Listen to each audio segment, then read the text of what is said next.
নমস্কাৰ প্ৰিয় বন্ধু বান্ধৱীসকল হাতৰ আঙুলিৰ লক্ষণ চাই দীঘলৰ পৰিমাণ চাই কেনেকৈ এজন মানুহৰ ভাগ্য চৰিত্ৰ তেওঁৰ ভৱিষ্যত কৰ্মৰ ওপৰত ভাগ্য নিৰ্ণয় হয় হাতৰ কনিষ্ঠ আঙুলি দীঘল চুটিৰ ওপৰত নিৰ্ণয় কৰি এজন মানুহৰ বিষয়ে কেনেকৈ জানিব পাৰি আজিৰ ভিডিঅ'ত আমি আপোনাক জনাম হাতৰ কনিষ্ঠ আঙুলি যদি অনামিকা আঙুলিৰ মাজৰ পাবতকৈ দীঘল চুটি আৰু সমান হয় তেতিয়া সেই ব্যক্তিৰ চৰিত্ৰ ভৱিষ্যত কৰ্ম ভাগ্য কৰ্ম সংস্থাপন কেনেকুৱা হ'ব হাতৰ কনিষ্ঠ আঙুলিৰ দৈৰ্ঘ্যৰ অনামিকা আঙুলিৰ দ্বিতীয় পাবতকৈ দীঘল চুটি সমান হ'লে সেই সকলৰ ভাগ্যত কেতিয়া কেনেকৈ সৌভাগ্য আহি জীৱনত সফল হোৱাৰ সুযোগ আহে আজিৰ ভিডিঅ'টো যদি আপুনি সম্পূৰ্ণকৈ চাই তেনে হাতৰ কনিষ্ঠ আঙুলিৰ দৈৰ্ঘ্য চাই আপোনাৰ নিজৰ ভাগ্য ভৱিষ্যত চৰিত্ৰ কৰ্ম সংস্থাপন কেনেকুৱা হ'ব বা আপুনি কোনবোৰ কামত বেছিকৈ সফলতা পাব এই সকলোবোৰ কথা জানিব পাৰিব সেয়েহে আজিৰ ভিডিঅ'টো সম্পূৰ্ণকৈ চাই তেনে নিজৰ ভৱিষ্যতৰ কথা আপোনাৰ ভৱিষ্যত কৰ্মৰ দক্ষতাৰ কথা জানি নিশ্চয় উপকৃত হ'ব পাৰিব গতিকে আজিৰ ভিডিঅ'টো প্ৰতিজন ব্যক্তিৰ বাবে অত্যন্ত প্ৰয়োজনীয় ভিডিঅ' হ'ব প্ৰিয় বন্ধু বান্ধৱীসকল তেনে জানোৱা হওক হাতৰ কনিষ্ঠ আঙুলি অনামিকা আঙুলিৰ দ্বিতীয় পাবতকৈ চুটি দীঘল আৰু সমান হ'লে ব্যক্তিৰ জীৱনত ভাগ্য ভৱিষ্যত কৰ্ম সংস্থাপন চৰিত্ৰ কেনেকুৱা হয় কথাখিনি কোৱাৰ আগতেই আপোনাক এটি সৰু অনুৰোধ জনাওঁ ভিডিঅ'টো যদি ভাল লাগে তেনে এটা লাইক কৰাৰ লগতে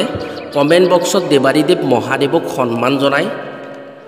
বাবা ভোলানাথৰ কৃপাত নিজকে সুৰক্ষিত কৰিবলৈ জয় বাবা ভোলানাথ বুলি লিখিবলৈ কেতিয়াও নাপাহৰিব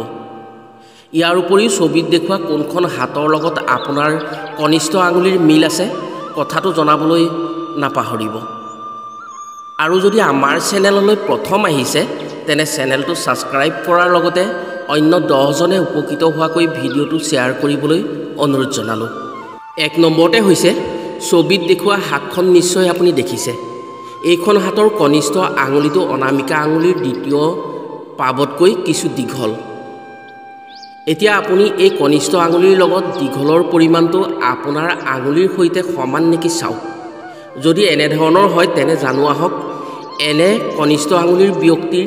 ভাগ্য ভৱিষ্যত স্বভাৱ চৰিত্ৰ কৰ্ম সংস্থাপন কেনে হয় আপুনি যদি পুৰুষ তেনে আপোনাৰ সোঁ হাতখন চাওক আৰু যদি মহিলা তেনে আপুনি বাওঁ হাতখন চাওক সাধাৰণতে এনে হাতৰ গৰাকী অতিমাত্ৰা বুদ্ধিমানৰ হয় এওঁলোক বুদ্ধিমান স্বভাৱৰ হয় ভাগ্যই এওঁলোকক বহুত সহায় কৰে এওঁলোকে কম কষ্ট কৰিয়েই বেছি ফল ভোগ কৰিব পাৰে এওঁলোকে সৰু কাম এটা কৰিলেই সেই কামৰ গুৰুত্ব অধিক দিয়ে আৰু তেওঁলোকে তাৰ পৰা যশস্যা লাভ কৰিব পাৰে এওঁলোকে যিকোনো ক্ষেত্ৰত লক্ষ্মী দেৱীৰ পৰম কৃপা পাবলৈ সক্ষম হয় এওঁলোকে খুব সাৱধানে আৰু নিষ্ঠা সহকাৰে যিকোনো ক্ষেত্ৰত নিজৰ কৰ্মদক্ষতা প্ৰকাশ কৰিবলৈ চেষ্টা কৰে যিকোনো কামৰ ক্ষেত্ৰত এওঁলোকে সদায় সেই কামটোৰ পৰা কোন ফালৰ পৰা লাভৱান হ'ব পাৰি মনে মনে সেই কথা চিন্তা কৰি থাকে বিশেষকৈ এনে হাতৰ গৰাকীৰ ওচৰত যিকোনো কঠিন কামো সহজ যেন হৈ পৰে এওঁলোকে নিজেও কথা কম কয় আৰু আন কোনোবাই যদি এওঁলোকৰ ওচৰত বেছি কথা কয় তেওঁলোকে ভাল নাপায় কোনোবাই এবাৰ কথা কোৱাৰ লগে লগেই সেই কথাটো গুৰুত্ব সহকাৰে লয় আৰু সেই কথাৰ গুণাগুণ কি হ'ব পাৰে সেই মুহূৰ্ততে নিৰূপণ কৰিব পাৰে এওঁলোকে সেয়েহে সেই কথা যদি কোনোবাই দুবাৰ তিনিবাৰকৈ কৈ থাকে তাত তেওঁলোকে গুৰুত্ব নিদিয়ে এওঁলোকে ভাগ্যতকৈ কৰ্মৰ ওপৰত বেছি গুৰুত্ব দিয়ে যি কাম কৰিলেও সেই কামৰ সফলতাৰ সোৱাদ কেনেকুৱা হ'ব আগতীয়াকৈ অনুভৱ কৰিব পাৰে সেয়েহে এনে হাতৰ গৰাকীয়ে নভবা নিচিন্তাকৈ একো কামেই নকৰে এওঁলোকে সদায় নিজৰ লগতে আনৰো উন্নতি বিচাৰে এওঁলোকৰ মন বহল আৰু সৰু কাম এটাৰ পৰাই তেওঁলোকে নিজৰ দক্ষতাৰ বলত প্ৰসাৰ ঘটাই এসময়ত বৃহৎ কামলৈ পৰিৱৰ্তন কৰিব পাৰে আপুনি হয়তো এনে ব্যক্তি নিশ্চয় দেখিছে প্ৰথমে সৰু কাম এটা কৰি সেই কামটো দিনে দিনে বহল কৰি পাছত তেওঁ তাৰ পৰাই বহুত লাভৱান হয় উদাহৰণস্বৰূপে যদি তেওঁলোকে সাধাৰণ কাম এটাও কৰে সেই কামটোত তেওঁলোকে নিজৰ কৰ্মদক্ষতাৰ পৰিচয় কেনেকৈ দিব পাৰি কেনেকৈ লাভৱান হ'ব পাৰি সেই কথাটো চিন্তা কৰে তেওঁলোকে দিনে ৰাতিয়ে সেই কামটোৰ প্ৰতি চিন্তা কৰিব আৰু সমস্ত লাভৰ পৰিমাণ সেই কামত বিনিয়োগ কৰে দিনে ৰাতিয়ে তেওঁলোকে সেই কামটোৰ প্ৰতি লাগি এসময়ত তেওঁলোকে সেই ঠাইত ডাঙৰ উদ্যোগ স্থাপন কৰিব পৰাৰ ক্ষমতা পায়গৈ। এওঁলোকে যি কামেই নকৰক কিয়, যিমান জটিল কামেই নহওক কিয়, সেই কামত বিজয়ী হোৱাটো তেওঁলোকৰ চৰম লক্ষ্য হৈ পৰে। আপুনি যদি ডাঙৰ ডাঙৰ উদ্যোগপতি, ধনী, মানি, গুণী ব্যক্তিসকলৰ হাতলৈ লক্ষ্য কৰে, তেনে নিশ্চয় দেখিব তেওঁলোকৰ হাতৰ কনিষ্ঠ আঙুলিটোৰ দৈৰ্ঘ্য ছবিত দেখুওৱাৰ দৰে হয়। যিকোনো কাম দিন ৰাতি একাকাৰ কৰি হ'লেও কষ্ট কৰি সেই কামৰ সফলতা সোৱাদ লয়। তেওঁলোকৰ মনটো বৰ শক্তিশালী, মনে কেতিয়াও ভাগৰ অনুভৱ নকৰে। হাৰিলেও জিকিলেও হতাশাত তেওঁলোকে ভুগি নাথাকে, তেওঁলোকৰ মনলৈ হতাশা আহিবলৈ নিদিয়ে। আপোনাৰো যদি কনিষ্ঠ আঙুলিৰ দৈৰ্ঘ্য অনামিকা আঙুলিৰ দ্বিতীয় পাৱতকৈ কিছু দীঘল হয়, তেনে আপুনি এজন ভাগ্যৱান আৰু ভাগ্যশালী ব্যক্তি। ভাগ্যই আপোনাক যিকোনো ক্ষেত্ৰত সহায় কৰিব, আপুনি যিকোনো ক্ষেত্ৰত সফলতা পাবলৈ সক্ষম হ'ব। দ্বিতীয়তে হৈছে হাতৰ কনিষ্ঠ আঙুলিৰ দৈৰ্ঘ্য যিসকল ব্যক্তিৰ অনামিকা আঙুলিৰ দ্বিতীয় পাৱৰ সৈতে সমান হয়, তেওঁলোকৰ ব্যক্তিত্ব, স্বভাৱ চৰিত্ৰ, ভাগ্য কেনে হয়। স্ক্ৰীণত দেখা হাতখন নিশ্চয় দেখিছে। কনিষ্ঠ আঙুলিৰ দৈৰ্ঘ্য এইখন হাতৰ অনামিকা আঙুলিৰ দ্বিতীয় পাৱৰ সৈতে সমান। এওঁলোক সাধাৰণতে কথাৰ ধনী হয়। এওঁলোকে সহজে অন্য ব্যক্তিক কথাৰে আকৰ্ষিত কৰিব পাৰে। এওঁলোকে যুক্তি তৰ্কত পাকৈত হয়। কথাৰ ক্ষেত্ৰত কাৰো ওচৰত হাৰিব নোখোজে। যুক্তিৰে যিকোনো ক্ষেত্ৰত বিচাৰ কৰি চায় আৰু সেই যুক্তিৰে আনকো প্ৰতিৰোধ নিয়াবলৈ চেষ্টা কৰে। এওঁলোকৰ ক্ষেত্ৰত এনেকুৱাও হয়, যদি কোনো এটা কাম কৰে,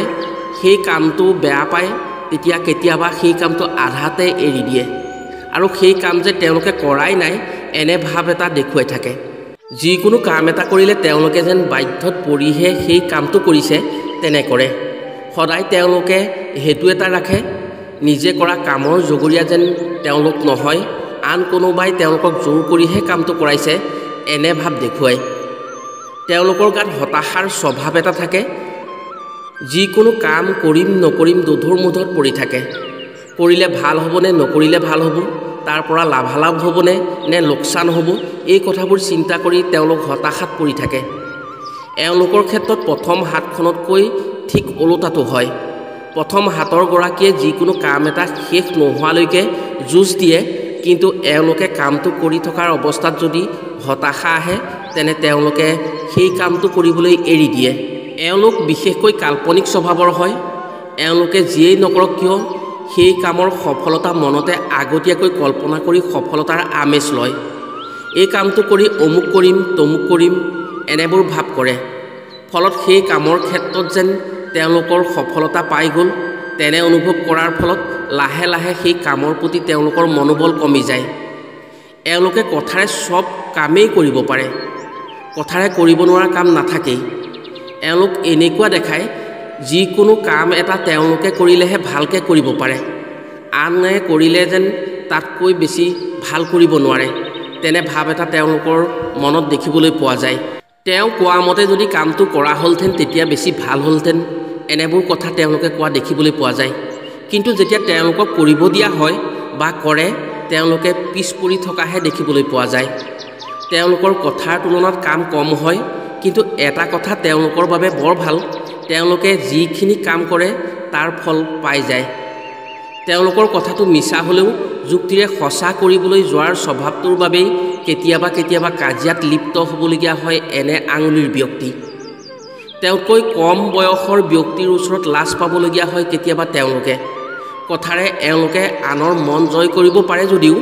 আলস্য স্বভাৱৰ বাবেই তেওঁলোকে খুব সোনকালে মানুহে তেওঁলোকক চিনি পাই যায়। এওঁলোকৰ গাত আনৰ সমালোচনা আলোচনা কৰাৰ স্বভাৱটো থকাৰ বাবেই তেওঁলোকে নিজৰ দোষটো নিজে কেতিয়াও নেদেখে। এওঁলোকৰ এটা বেয়া চৰিত্ৰ আছে, সেই চৰিত্ৰটো হৈছে তেওঁলোকে সকলোতকৈ পাছত যায়। যিকোনো কামত যেতিয়া অন্য গৈ সেই ঠাইত পাবগৈ, তেওঁলোক তাৰ পিছতহে সেই ঠাইত উপস্থিত হয়গৈ। কামৰ ঠাইত আনতকৈ পাছতহে পায়গৈ এওঁলোক। এওঁলোকৰ বাবে তেওঁলোকৰ লগৰবোৰ সদায় ৰৈ থাকিবলগীয়া হয়। এওঁলোকে যদি প্ৰতিদিনে সূৰ্য প্ৰণাম কৰি সূৰ্যক জল অৰ্পণ কৰে, তেনে তেওঁলোকৰ সেই এলাহ ভাৱটো নাইকিয়া হ'ব আৰু তেওঁলোকে জীৱনত যিকোনো ক্ষেত্ৰত সফল হ'ব পাৰিব। প্ৰিয় বন্ধু বান্ধৱীসকল, এতিয়া জানো আহক, হাতৰ কনিষ্ঠ আঙুলি যদি অনামিকা আঙুলিৰ দ্বিতীয় পাৱতকৈ চুটি হয়, তেওঁলোকৰ স্বভাৱ চৰিত্ৰ, ভাগ্য, কৰ্মদক্ষতা কেনে হয় ছবিত দেখুৱাৰ দৰে হ'লে কেনেকুৱা হয় আপোনাৰো যদি এনেকুৱা কনিষ্ঠ আঙুলি হয় তেনে এবাৰ আপোনাৰ লগত কথাবোৰ মিলাই চাওক আৰু মিলিছে নাই এবাৰ কমেণ্ট বক্সত জনাব ছবিত দেখাৰ দৰে যদি কাৰোবাৰ হাতৰ এই কনিষ্ঠ আঙুলিটো অনামিকা আঙুলিৰ দ্বিতীয় পাবতকৈ অকণমান চুটি হয় সামুদ্ৰিক শাস্ত্ৰ অনুসৰি তেওঁলোক সাধাৰণ শ্ৰেণীত পৰে সৰ্বসাধাৰণ ব্যক্তিসকলৰ যেনেকুৱা হয় তেওঁলোকৰো ঠিক তেনেকুৱাই হয় এওঁলোকে নিজতকৈ আনৰ কথা বেছি ভাবে ধৰক পৰিয়ালৰ কথা সমাজৰ কথা আৰু ঘৰখনৰ কথা এওঁলোকে সাধাৰণতে সামাজিক কাম কৰি বা সামূহিয়াকৈ কাম কৰি বেছি ভাল পায় এওঁলোকে অকলে থাকি বেয়া পায় এওঁলোকৰ ডাঙৰ সমস্যাটো হৈছে এওঁলোকে সিদ্ধান্ত লোৱাত সদায় সমস্যা অনুভৱ কৰে এওঁলোকে ভাবে এইটো কৰিলে লোকে কি ক'ব কি ভাবিব বা বেয়া বুলি ক'ব নে ভাল বুলি ক'ব এনেবোৰ সমস্যাত এওঁলোকে ভুগি থাকিবলগীয়া হয় যিকোনো সিদ্ধান্ত লোৱাৰ ক্ষেত্ৰত এইবোৰ ভাবি থকাৰ বাবেই তেওঁলোকৰ পলম হৈ যায় এওঁলোকে আনক সহায় কৰি আনক খুৱাই আনক দি ভাল পায় এই স্বভাৱৰ বাবে আনে তেওঁলোকৰ পৰা লাভ আদায় কৰে এওঁলোকৰ উন্নতি কম হয় বিশেষকৈ তেওঁলোকে আনৰ দুখত দুখী অনুভৱ কৰে অধিক পৰিশ্ৰম কৰাৰ ফলতহে তেওঁলোকে সফলতা পায় কষ্ট অনুসৰি ফল কম পায় এওঁলোকে আনৰ কষ্টৰ ফল নিজে গ্ৰহণ কৰিবলৈ একদমেই বেয়া পায় এটা কথা তেওঁলোকে বৰ ভাল আনৰ পৰা এনেই পোৱা বস্তু কেতিয়াও তেওঁলোকে গ্ৰহণ কৰিবলৈ চেষ্টা নকৰে এওঁলোকে যদি নিজৰ বিষয়ে অলপ বেছি ভাবিব পাৰে তেতিয়া উন্নতি কৰিব পাৰিব এওঁলোকে এওঁলোকৰ জীৱনত আপোনাৰো যদি হাতৰ কনিষ্ঠ আঙুলিৰ অনামিকা আঙুলিৰ দ্বিতীয় পাবতকৈ চুটি তেনে আপুনি নিশ্চয় আপোনাৰ বিষয়ে অলপ বেছিকৈ ভাবিবলৈ চিন্তা কৰক নিজৰখিনি পূৰণ হোৱাৰ পাছতহে আনৰ কথা ভাবিব তেতিয়াহে আপুনি জীৱনত সফলতা পাব পাৰিব প্ৰিয় বন্ধু বান্ধৱীসকল আশা কৰিছোঁ আঙুলিৰ ক্ষেত্ৰত আজিৰ ভিডিঅ'ত কোৱা কোনোবা নহয় কোনোবা এখন হাতৰ লগত আপোনাৰ হাতৰো মিল আছে যদি আছে কথাবোৰ মিলিছে নাই যদি মিলিছে তেনে কমেণ্ট বক্সত জনাব বুলি আশা কৰিলোঁ আজিলৈ ভিডিঅ'টো ইমানতে সামৰিছোঁ পুনৰ এনেধৰণৰ অন্য এটি ভিডিঅ'ৰ জৰিয়তে লগ পোৱাৰ প্ৰতিশ্ৰুতিৰে আজিলৈ আহোঁ সকলো ভালে থাকক সুস্থ থাকক ধন্যবাদ।